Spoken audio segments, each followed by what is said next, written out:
Hello there, ladies and gentlemen. SeKo Starcraft here, bringing you a game of Starbow. We have got ourselves AniQe versus coldfront. I think this was Fighting Spirit. Can't recall. Starbow, for you who are not familiar, it's kind of a mix between StarCraft 2 and Broodwar. Kind of designed as it's in beta right now. It's designed by a fan going out there and making something. It's kind of like a sequel to Broodlord, but a prequel to StarCraft 2. So it's got some really fun elements. I was a pretty big fan of StarCraft 1 Broodwar. I only really got into it at the end of it when I was at that really height pinnacle of the top players in the world. Flash was my fan. Still my fan. I was his fanboy for the longest time there. And that was just, I watched those games all the time.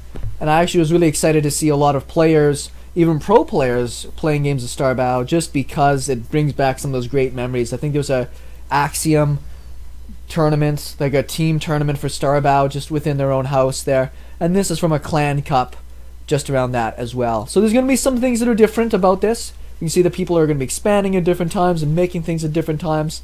That's because a lot of the mechanics of this game follow a different line than how StarCraft 2 does. So hence we only have like 8 Vespian guys on each base, and you don't generally get the same level of saturation on these mineral lines as you do on other things. Scouting is going on right now. Man, so exciting. These maps are really cool. These are some of the most oldest, tried and tested StarCraft maps. They're the ones that all the big money tournaments happened on for Broodwar. So they're always designed for optimal coolness in gameplay. And I thought this was really cool as well. The giant Ursidon blocking the middle, 400 hit points. Looks like it actually fights back. We'll see if that comes into play later. Pool's going down. About 14 or so. No, it went down to about 12. Hatchery is down slightly afterwards. Drone will come down here and scout about the same time as the SEV. We'll see the low ground expansion. Double racks follow-up. We'll see if he's going to be able to peck away at this here worker or not. Yep, looks like that's where he's going to... Nope, he's not. Surprising. Once he scouts this, I'm going to assume he's going to have to go back towards the natural. No. Just being a bit of a jerk. Why not? Any Zerglings on the way out yet? No, he's just going to go straight for the economy. Queens are even a little bit different now. They have like an enrage mode that allows them to attack. They don't just automatically attack. We'll see no gas happening, so the speed won't be happening right away. Command Center is about to finish up. With the 2 racks behind this, AniQe's actually in a pretty good economy spot here.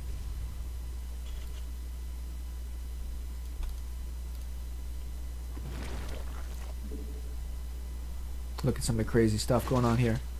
So you can see all this other weird stuff that the Queen has. Now there's units and there's buildings in this game that I'm not even familiar with yet. I haven't spent that much time on it.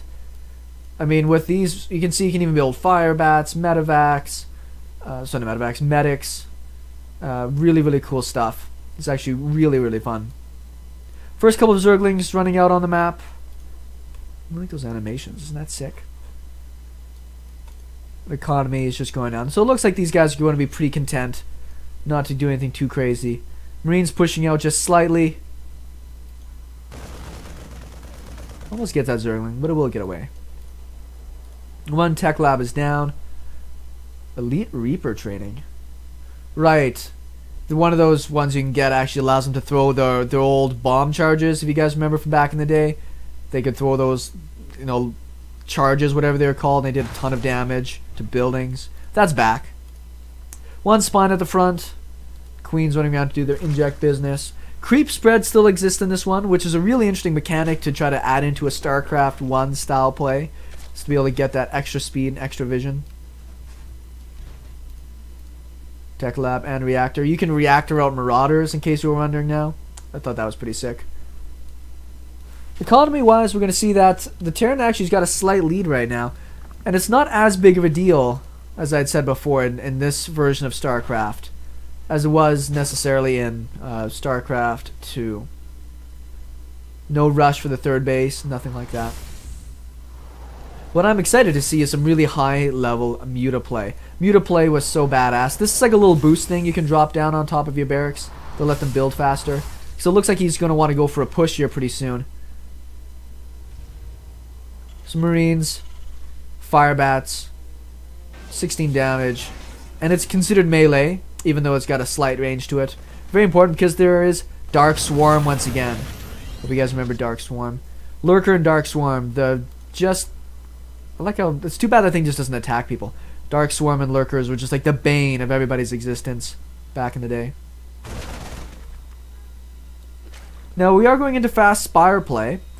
I'm actually kind of surprised we didn't see a Hydra Den and some Lurkers. Lurkers can just keep you so safe for a long time because of the splash damage and because they are burrowed. Starport going down. Still making SCVs. And you see a lot of bouncing around happening, even with this small amount of SCVs here. You can't really, it's not worth it to put, 20 SCVs on a middle line like this. So we'll probably be seeing these guys wanting to get another base soon. 3 spine crawlers are going to change everything. I remember they used to have, what were they called before? They weren't spine crawlers, but they shot under the ground and they poked up. What are those things called? I can't even remember. He's going to go and scout for a 3rd base. Out come the mutas along with the +1. Engineering base just started now. Mutas and Broodwar were really cool because they did a lot of damage and they also stacked really well. They don't have the regeneration that they did at Heart of the Swarm. Scans went down. He likely saw the Spire. Yes, he did. Saw it researching. So likely means there's going to be lots of mutas coming in. So back at home, he's going to have to make sure he keeps his Marines good because you can lose a lot of SCVs very quickly. Fusion Core? Why not? No missile turrets are going down at all just yet, and that's a little surprising. Yep, there we go. Let's just say missile turrets are super, super critical in this because of how much damage mutas can do.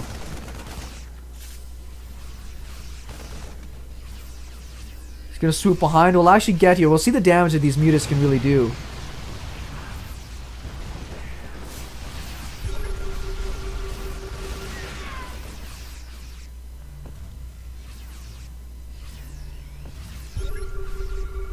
He actually use a bunch of scans just to be able to make sure that he can see that high ground there. One of those missile turrets does need to get finished up. A couple of missile turrets down on this side. Upgrades are happening. More super boost.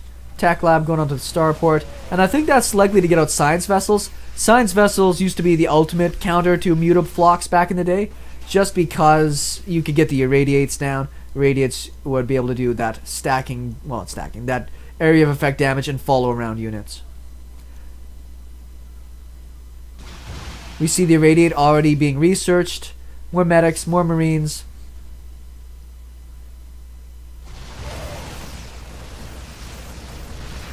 She lost a muta or two there. A little unfortunate. Next base is going to go down. You're going to likely see the Zerg player take several bases and just for the gas essentially. Lings are on the way. Nope, they're heading home. There is no next level of tech here. I'm actually kind of surprised to not see the Hydra Den and the Lurkers happening just yet, but that's clearly just not the kind of style he wants to go for. You see that the units just naturally spread out as well. Very important. That also means that the splash damage from a lot of units is negated. Fair bit of damage on that. Once again, they don't regenerate as quickly as they do in Heart of the Swarm. Some idle workers there. No biggie. Tanks coming out.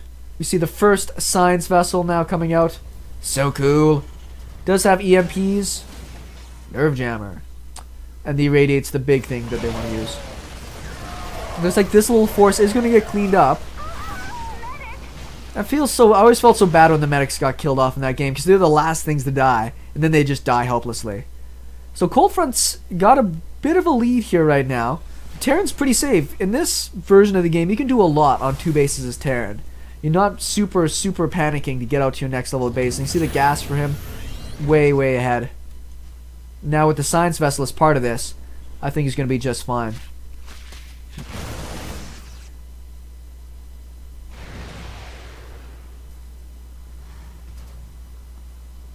Mutas are going to have to come back to try to pick around at this. Doesn't want to lose this tank easy in the back. Or the science vessel. Oh, shoot. Hit the irradiate. He did get an irradiate down. Let's see the split. Does eventually split it off. Lots of damage, though. He's actually going to retreat after that. That science vessel was very important to his move out. Banelings exist in this game. And there are flying banelings. We have the Scourge. exist in this as well. But the Scourge look like flying banelings now. Still not a ton of missile turrets in the main. Next command center is finished. Muta gets cut up. So we see AniQe moving out. Some banelings out there. Baneling speed does exist. Moving along. We'll see how good the splits are here from the Terran player. We've got units for the surround on the other side, or they're just running in. I'm not sure. Did he research tank mode? Yes, he did. Okay, good. Tanks do not come automatically with tank mode. In this version, you have to research it. Big stim up. Speed is finished. This is kind of dangerous here.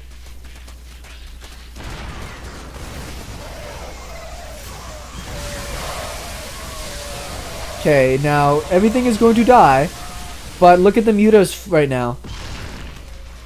So yes, AniQe did lose a lot, but if he actually turned around and fought with these Marines, actually gets a lot of damage in there. So these mutas are toast. See if we can save the science vessel. I don't know. How much is it for irradiate? 75. Is he going to save it? Yes, he does save it. With medics, of course, you have the ability to stim just a little bit more. Terran going to come over for this expansion. The Zerg will spot it, so it's going to be very important for him to be able to get down some wall off here, maybe even a bunker or a tank. Good army. Marauders in here. There are Goliaths once again as well. So exciting. Now there aren't mules. They have cooldowns for SCVs, but there's also a cooldown on it, which is why I see a little bit more energy on these here command centers. But it's also worthwhile to keep yourself some scans.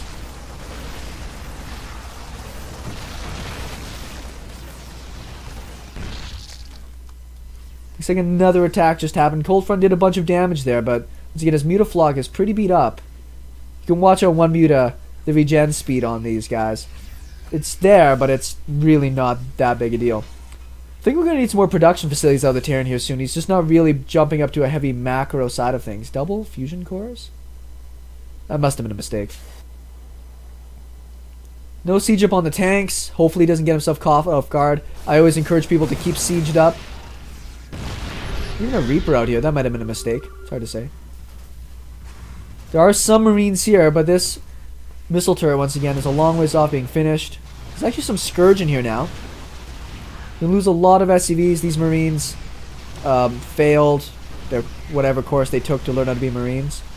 And essentially all these are going to die. That's really, really terrible. Bad control there out of AniQe. It's going to cost him a fair bit. Try to run in the front as well. Whoa. Did he lose all the mutas? No, the mutas are a little bit trapped in here now, though.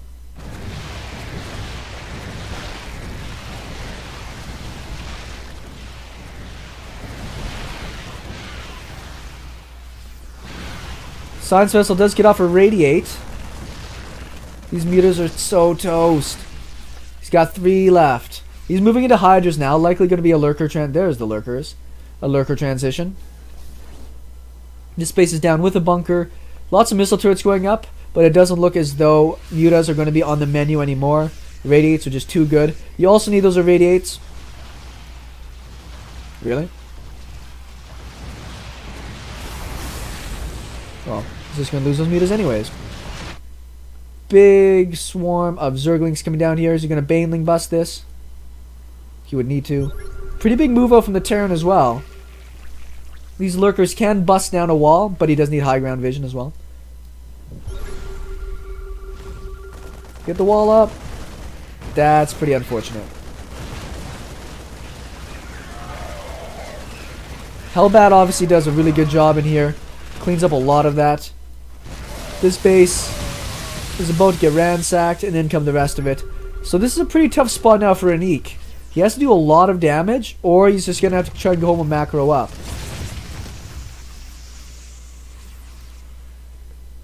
Tanks are in position. Tanks can outrange lurkers.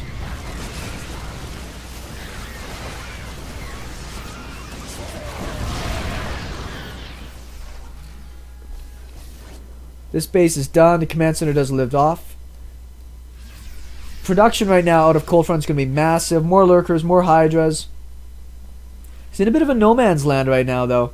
He's going to have to go in and either kill some of the production. By production, I mean tech. I mean, there's hatcheries all over the place. Another little zergling run by.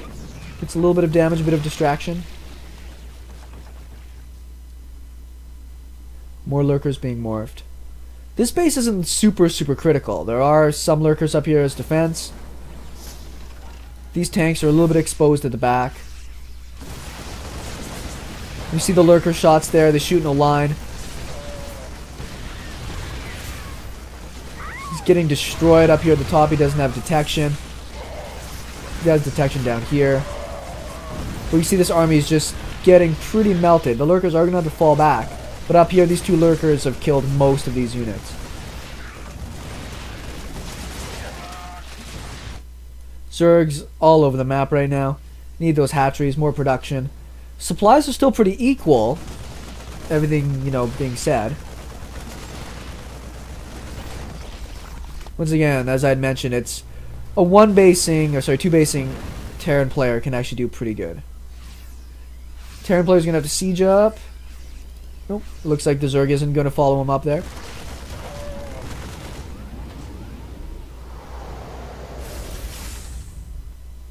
Bunkers are down. This base should be a bit safer.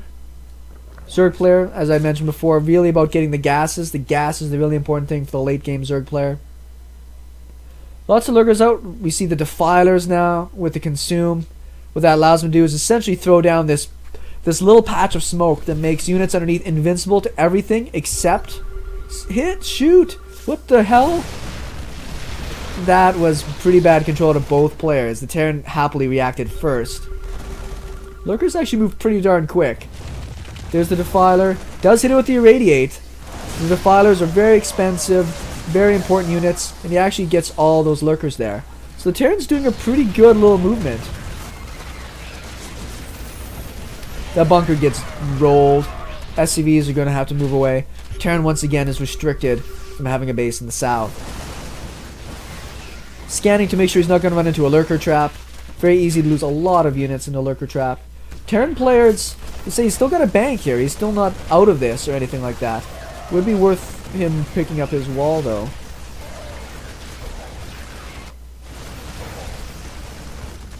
So yes, he is controlling some of these bases. But now his wall is essentially camped. He is building up to the top. This is really what he needs right now. This is base about to mine out. He was expecting to get trapped in here. That was not the case.